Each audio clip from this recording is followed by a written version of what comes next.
Conversaciones, expertos y protagonistas le dan sentido a la actualidad. Estás en Pauta Propia, junto a Connie Stipicic en Pauta 100.5. Esta semana los hemos estado invitando a compartir interesantes conversaciones en el marco del Congreso Futuro, este evento que cada mes de enero llega a Chile con súper interesantes debates y ponencias acerca de los grandes temas que están moldeando el mundo que se viene. Esta edición es Humanidad, ¿hacia dónde vamos? El pedazo de pregunta. Hablemos de los océanos, que cubren más del 70% del planeta, regulan el clima, producen gran parte del oxígeno que respiramos y sostienen una biodiversidad de la que depende buena parte de la vida humana. Sin embargo, están bajo una presión creciente: sobrepesca, calentamiento global, acidificación, contaminación y pérdida acelerada de ecosistemas marinos. La pregunta ya no es si tenemos que protegerlos, sino cómo hacerlo de manera efectiva, a escala y con impacto real. En ese desafío, la ciencia marina tiene un rol clave: generar evidencia para diseñar áreas marinas protegidas que no solo existan en el papel, sino que funcionen. Entender cómo responden los ecosistemas al cambio climático, traducir conocimiento científico en decisiones de política pública. Chile, con una de las zonas económicas exclusivas más grandes del mundo y un vasto territorio oceánico, se ha convertido en un laboratorio natural para pensar la conservación del mar a gran escala. Desde ese cruce entre ciencia, conservación y políticas públicas está el trabajo de Carlos Geimer, biólogo marino, profesor titular de la Universidad Católica del Norte y director del Centro de Ecología y Manejo Sustentable de Islas Oceánicas, un investigador dedicado a estudiar la ecología de sistemas marinos e impulsar también modelos de protección efectivos para ecosistemas oceánicos, especialmente en islas y en zonas remotas. Te doy la bienvenida, Carlos. Muy buenas tardes. ¿Cómo estás? Muy bien, muchas gracias, Connie. Muchas gracias por la invitación, así que feliz de estar acá, poder compartir un poco con ustedes. Déjame preguntarte para partir, ¿qué estamos subestimando hoy día, dirías tú, sobre el deterioro de los océanos y los efectos que tienen en la vida cotidiana de las personas? Ya, yo tengo que, para responder eso, partir al revés. Dale. Sea, pensando un poco en lo que tú dijiste, digamos, que tiene que ver con la labor que tiene el océano o lo que nos presta, nos brinda a toda la humanidad, digamos. El aire que respiramos, el agua que bebemos, el clima que tenemos en tierra, todo depende de los océanos.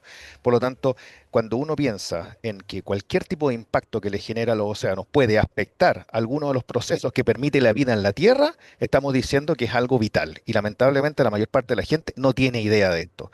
Y como cuando el 99,9% de la gente se acerca y ve el mar, yo siempre les pregunto a los estudiantes: ¿qué ven ustedes?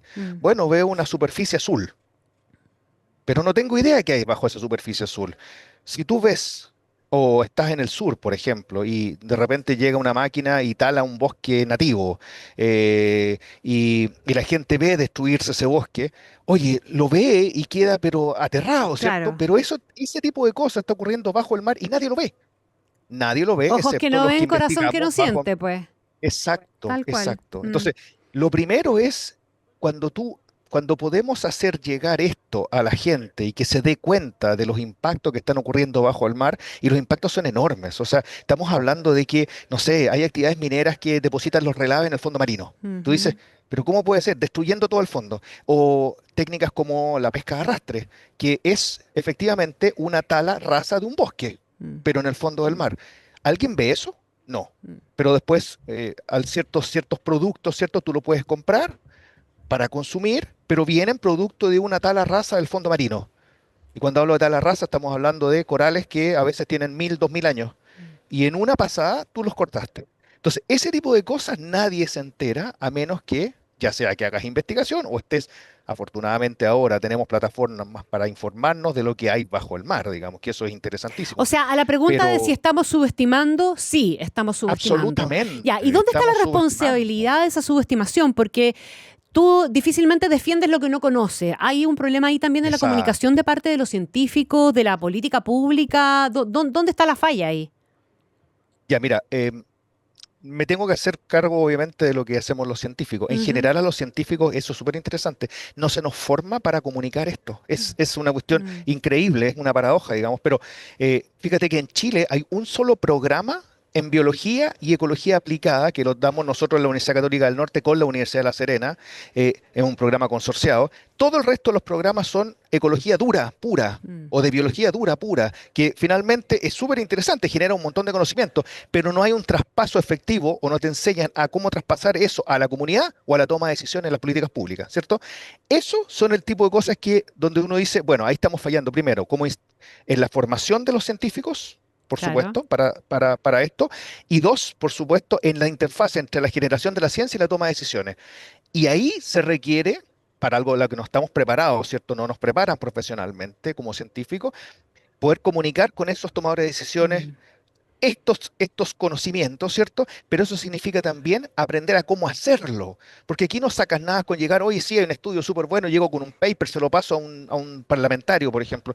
Obviamente nadie va a leer ese paper, es un paper científico en un lenguaje duro y todo, pero es muy distinto aprender en 10 segundos, contarle a alguien, oye, mira, este es el problema, esta es la solución, te podemos ayudar, hagámoslo. ¿Te Claro, fijas? claro. Se requiere. Y la mayor parte de los científicos rehuyen, digamos, yo aprendí con el tiempo, ¿cierto? Y con la experiencia, finalmente, a cómo hacer esta conversación con los tomadores de decisiones, pero la mayor parte de los científicos rehuye. ¿Y qué Le es lo que pones has un micrófono y se conseguido, arranca. Carlos Gaimer? ¿Qué es lo que has conseguido en esa conversación con los tomadores de decisiones? Primero, darme cuenta de que lo que normalmente nos decían, que los políticos no tienen ningún interés en la ciencia, es falso. Mm. Y te lo digo porque desde la primera vez que yo tuve que ir al Parlamento, recuerdo que un montón de senadores y diputados en su minuto dado me dijeron, ¿qué temas tenemos que instalar? O sea, había tomadores de decisiones que estaban ávidos, ¿cierto?, de saber qué problemática nosotros estábamos encontrando y cómo darle curso a eso. Pero a nosotros normalmente los discursos de la comunidad científica van por el lado de, no, los políticos no tienen ningún interés en la ciencia y no Y se no comunican saben con nada. nosotros, digamos. Claro, pero nosotros tenemos que dar ese paso, Mm, ¿te fijas? mm. A veces ese rol lo juegan las ONGs, fíjate, porque las ONGs tienen muchas veces científicos formados, ¿cierto? Pero que hacen ese link entre la ciencia más dura y Mm, la toma de decisiones. mm. Y ese trabajo es súper interesante y muy necesario, pero creo que tenemos que ir más allá. Creo que los científicos tenemos que atrevernos a conversar con los tomadores de decisiones, tenemos que entregar esa información, tenemos que darla a conocer a la comunidad también. O sea, la divulgación científica es fundamental. Es fundamental. Carlos Gaimer, y también me imagino yo debiera haber una cuestión más activa a nivel de la educación de los niños en los colegios, porque uno ve las generaciones de niños hoy día y son niños mucho más conscientes y Sí, fácilmente entienden y aprenden de cuestiones importantes, o sea, el consumo, el cuidado del agua, la cuestión, el tema del reciclaje. Les entran muy fácilmente esos mensajes y a lo mejor también sí. nos falta ser más formadores en esa dimensión. Definitivamente. Mm. O sea, mira, lo que nosotros vemos normalmente es que hay muchos colegios que tienen programas re interesantes. No sé, durante el mes del mar y hacen una semana de actividades, invitan científicos para que conozcan este tipo de temas y todo eso. Eso no debería ser algo, digamos, ocasional. Mm. ¿Ya? Esto debería ser algo permanente, integrado en los programas de educación. O sea, esto desde el inicio y desde los preescolares, ¿cierto? Debería estar instalado de tal manera que ellos vayan desarrollando esta conciencia y de que nuestras acciones, ¿cierto?, tienen un impacto directo en lo que en lo que está pasando en nuestro planeta. Eso en nuestra generación no ocurría. Mm. No No, po. teníamos idea. No, De po. hecho, había cosas que se veían, oye, esto es progreso, fantástico, mira lo que está pasando, mira Chile, Mm. cómo avanza en esto. Uno lo ve y dice, oye, hace 50 años veía eso, pero ahora puedo ver lo mismo. No, porque he visto que los impactos después de 50 años son catastróficos en Claro, y muchas zonas. probablemente esa misma generación que no tuvo ninguna formación e información en eso ve hoy día todas estas alarmas o estas alertas como una cuestión media militante finalmente. Absolutamente. Mm. Y ahora, mira, a mí me tocó la formación de mis hijos, ¿cierto? Y ahora me toca la de mis nietas, ¿cierto? Mm. Poder hacer exactamente eso, Claro. transmitir esta información y ellos, como dices tú, son súper conscientes. Sí. Bueno, tenemos que ayudarlos a que ellos simplemente transmitan ese mensaje, no solamente dentro de sus colegios, sino que en la sociedad en la que se integran, digamos. Y esto... cuando te digo esto, la sociedad que se integran, porque también esto tiene que ver con los medios, por ejemplo, cuando se van a estudiar a las universidades. Nosotros dentro de la comunidad, no sé, pues de los biólogos o de la gente que está más relacionada con las ciencias naturales y todo eso, es más fácil entender muchos de estos conceptos. Pero los mismos estudiantes cuando conversan con sus pares, no sé, de economía, Mm. leyes u otras carreras, ¿cierto? Que no están necesariamente relacionados con esto, dice, oye, no nos entienden. No Claro. entienden lo que estamos hablando y para ellos, no, mira, sabéis que los puntos del PIB es súper importante. ¿Cuánto lograste vender? ¿Cuánto lograste sacar No, acá? pero Bueno, entonces pero pregúntale de ojo, vuelta al economista cuántos puntos del PIB matas sin hacer esto bien hecho. a futuro. Exacto, y por eso, Claro. por eso fíjate que desde la ciencia, y bueno, los economistas ambientales han tenido que desarrollar metodologías como, por ejemplo, la valoración económica de los servicios ecosistémicos. Mm, ¿Para qué? Porque es un artilugio fundamentalmente para ponerle valor claro. económico a lo que nos entrega los ecosistemas. O Oye, a lo que ¿cuánto puedes CO2 perder si capta? no los ¿Cuánto proteges. oxígeno? Ujú, Exacto, pero en claro. dólares. ¿Por qué? Porque si no, no entienden. Mm. Entonces, ese tipo de cosas han tenido que buscar, fíjate. Entonces, aquí estamos fallando, yo creo, en cómo llegamos también a otras disciplinas con este mensaje. No solamente a la comunidad de los biólogos, los ecólogos, etcétera, que normalmente, bueno, finalmente no, todos nos contamos la historia y todos estamos convencidos de esto, digamos, Exacto. pero los que están tomando muchas veces las decisiones no son ni biólogos ni ecólogos y justamente ahí es donde hay una falla gigantesca. Es en Chile un problema eso, Sí, definitivamente. Hay Carlos, otros países no. déjame llevarte a bajar un poquitito la evidencia que tú tienes y la que hay no solo acá, sino que en el mundo entero también, ¿verdad? Estamos conversando con Carlos Gamer, biólogo marino, que será speaker en el Congreso del Futuro. ¿Cómo está impactando el cambio climático en los ecosistemas marinos? ¿Y qué señales ya parecen irreversibles? ¿Cuánto sirve declarar áreas marítimas protegidas, verdad? Que es una cuestión que uno escucha mucho y la verdad es que de repente no tiene ni siquiera idea de qué se trata. Ya, mira, fundamental. Voy a partir de nuevo, al revés, o sea, de Mm, atrás para adelante en tu pregunta, digamos. Las áreas marinas protegidas se han definido realmente dentro de la comunidad científica como la mejor herramienta realmente para combatir el cambio climático. ¿Por qué? Porque resulta que los ecosistemas marinos no están afectos solamente a una amenaza, el cambio climático es una de ellas, pero están afectos a la sobreexplotación, la contaminación, la introducción de especies y muchas otras amenazas. Y finalmente, todas estas amenazas tienen efectos sinérgicos. ¿Ya? Cuando tú tienes ecosistemas que están en un excelente estado, o sea, por ejemplo, no están sobreexplotados, no están contaminados, etcétera, son mucho más resilientes a los impactos del cambio climático. Si tú tienes un ecosistema altamente impactado, el cambio climático probablemente va a arrasar con este ecosistema. mm. Si el ecosistema está en excelente estado, es capaz de responder mejor y adaptarse a ese cambio climático. Ese es el mensaje que hay que tener clarísimo, digamos. Ante la amenaza del cambio climático, no hay mejor cosa que tener áreas protegidas. Y las áreas protegidas no necesariamente significa que tú no puedes hacer nada. O sea, eso es un mito, ¿cierto? Hay áreas protegidas altamente restrictivas, pero hay otras que no. Hay otras, por ejemplo, se acaba de crear el área marina protegida de múltiple uso del archipiélago de Humboldt, pero eso es un área protegida que tiene turismo, que tiene pesca artesanal, donde sale el 80% del desembarque de la pesca de la región de Coquimbo, de ahí, de esa zona, y es un área marina protegida, ¿te fijas? Pero lo que tienes que hacer es buscar la manera de generar actividades que tengan un bajo impacto y que permita que los ecosistemas sigan estando en buen estado. Entonces, el cambio climático es irreversible, ya sabemos, ¿cierto? Por ahora. Incluso si paramos la emisión el día de hoy, probablemente nos vamos a echar 50 años para que esto realmente se regule. Por lo tanto, tenemos que adaptarnos. Pero los efectos son súper concretos. En Chile, bueno, tú lo ves todos los inviernos, ¿cierto? Cada vez más estos eventos, estas marejadas gigantescas y todo eso en las costas chilenas y que destruye toda la infraestructura costera, ¿cierto? Es un problema tremendo y lo vemos cada vez más crítico todos los años y más intenso. Pero te puedo contar otro ejemplo de lo que nosotros hemos estado estudiando, por ejemplo, en los ecosistemas insulares.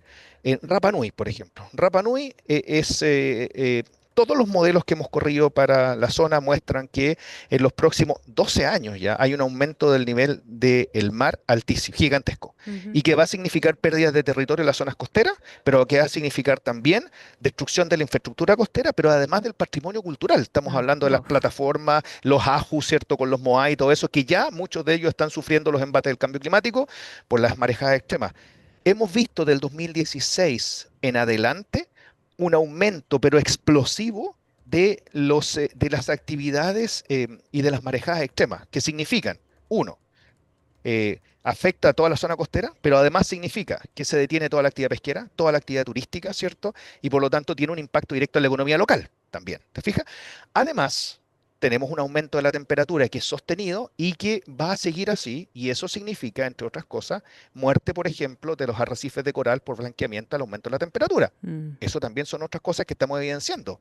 Estamos viendo cómo hay zonas donde están proliferando algas y microalgas, ¿cierto? Que tienen toxinas, producto del aumento de la temperatura y la destrucción de ciertos arrecifes, asociado también al cambio climático, ¿cierto? Y que van a significar un problema enorme en el futuro también. Y además de eso, tienes que pensar que el oxígeno está disminuyendo y y el pH, ¿cierto? También, y por lo tanto el agua se está haciendo cada vez más ácida. ¿Qué significa eso? Significa que tenemos destrucción del hábitat, ¿cierto?, donde viven las distintas especies. Significa que tenemos cambios de distribución de especies, por ejemplo, recursos que son utilizados permanentemente para la pesca. Algunos empiezan a desaparecer, empiezan a llegar otros que antes no estaban. Entonces, significa, digamos, un cambio, y como esto ya llegó, hay que adaptarse, hay que Mm. buscar cómo lo hacemos. Y lo peor de todo, creo, es que nosotros sufrimos los coletazos no de lo que genera Chile, sino que lo que generan los grandes países que son los grandes emisores, que finalmente como siempre se dice, ¿cierto? Ellos estornudan y nosotros nos resfriamos. Eso es lo que pasa Claro, realmente, ¿cierto? exacto. Ellos generan el impacto, no nosotros, y nosotros estamos sufriendo el impacto y tenemos que adaptarnos a eso, porque no significa que Chile pare sus emisiones y con eso va a cambiar. Esto requiere que los grandes países Ujú. contaminantes y emisores sean los que hagan esos cambios. Ya, se nos acabaron los 15 minutos y tengo demasiado. Vamos a tener que volver a conversar, Carlos Gaimera. De todas maneras, un Encantadísimo. millón de gracias, biólogo marino, profesor titular de la Universidad Católica del Norte y director del Centro de Ecología y Manejo Sustentable de Islas Oceánicas. Le recordamos que Carlos es parte del Congreso Futuro 2026 que se está haciendo entre el 12 y el 17 de enero en el Centro Cultural Seina, con entradas que son gratuitas y un programa que está disponible en congresofuturo.cl, además del streaming en YouTube Congreso Futuro. Muchísimas gracias, Carlos. Un gusto, que estés muy bien. Connie, ¿te puedo hacer una mención final? Sí, diga.